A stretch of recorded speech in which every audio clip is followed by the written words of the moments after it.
വളരെ സിമ്പിളായിട്ടൊരു വൻപയർ തോരൻ തയ്യാറാക്കിയായിരുന്നു. ഹലോ, എല്ലാവർക്കും സുഖം തന്നെയല്ലേ? എനിക്ക് ഇവിടെ സുഖം തന്നെ. ഇന്നത്തെ സ്പെഷ്യൽ കറുത്ത വൻപയർ ഉപയോഗിച്ചിട്ടുള്ളൊരു തോരനാണ്. വീട്ടിൽ നമുക്ക് കറിയൊന്നും ഇല്ലാത്ത സമയത്ത് വളരെ ചിലവ് കുറച്ച് ഉണ്ടാക്കാൻ പറ്റിയൊരു തോരനാണിത്. അതുപോലെ തന്നെ ഈ പയറിനകത്ത് ഒത്തിരി ഗുണങ്ങൾ അടങ്ങിയിട്ടുണ്ട്. എന്നാൽ നമുക്ക് ഈ വൻപയർ തോരൻ തയ്യാറാക്കിയാലോ? വൻപയർ തോരൻ ഉണ്ടാക്കാൻ വേണ്ടി വളരെ കുറച്ച് ഇൻഗ്രീഡിയൻസ് മതിയാകും. ഞാനിവിടെ 1.5 കപ്പ് പയർ 8 മണിക്കൂർ വെള്ളത്തിലിട്ട് കുതിർത്തെടുത്തിട്ടുണ്ട്.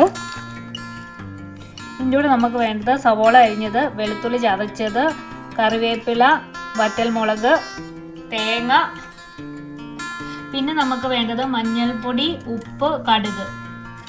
ആദ്യം തന്നെ നമുക്ക് പയർ 1 ടീസ്പൂൺ ഉപ്പ് ചേർത്ത് കൊടുത്തൊന്ന് വേവിച്ചെടുക്കാം.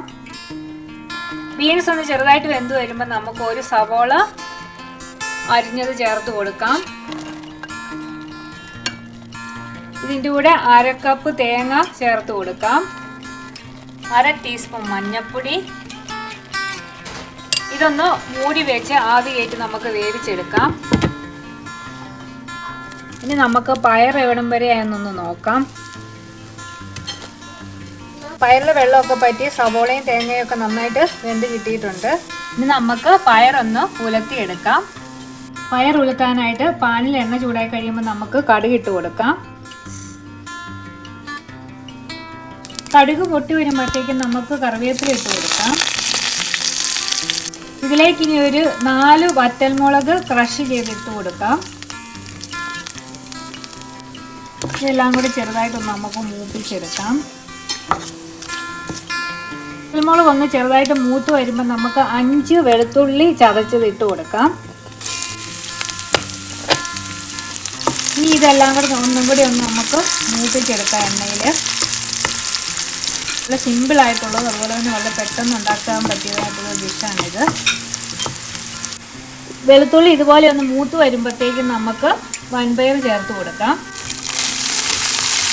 ഇനി വൻപയർ ഇതിലേക്ക് ഇങ്ങനെ ചേർത്ത് കൊടുത്തിട്ട് നമുക്ക് ഇതങ്ങോട്ട് ഈ വെളുത്തുള്ളിയിലും എണ്ണയിലും കൂടെ നന്നായിട്ട് അങ്ങോട്ട് മൂപ്പിച്ചെടുക്കാം.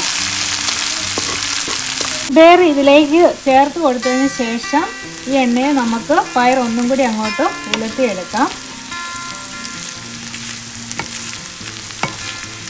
നമ്മുടെ പയർ ഒന്നും കൂടി ഒന്ന് എണ്ണയിൽ മൂപ്പിച്ചപ്പോഴേക്കും അടിപൊളിയായിട്ട് മുരിഞ്ഞ് കിട്ടിയിട്ടുണ്ട്, അതുപോലെ നന്നായിട്ട് വെന്തും കിട്ടിയിട്ടുണ്ട്. അങ്ങനെ നമ്മുടെ പയർ തോരൻ റെഡി. ഇനി ഇത് ടേസ്റ്റ് ചെയ്തിട്ട് എങ്ങനെയുണ്ടെന്ന് പറയാവേ.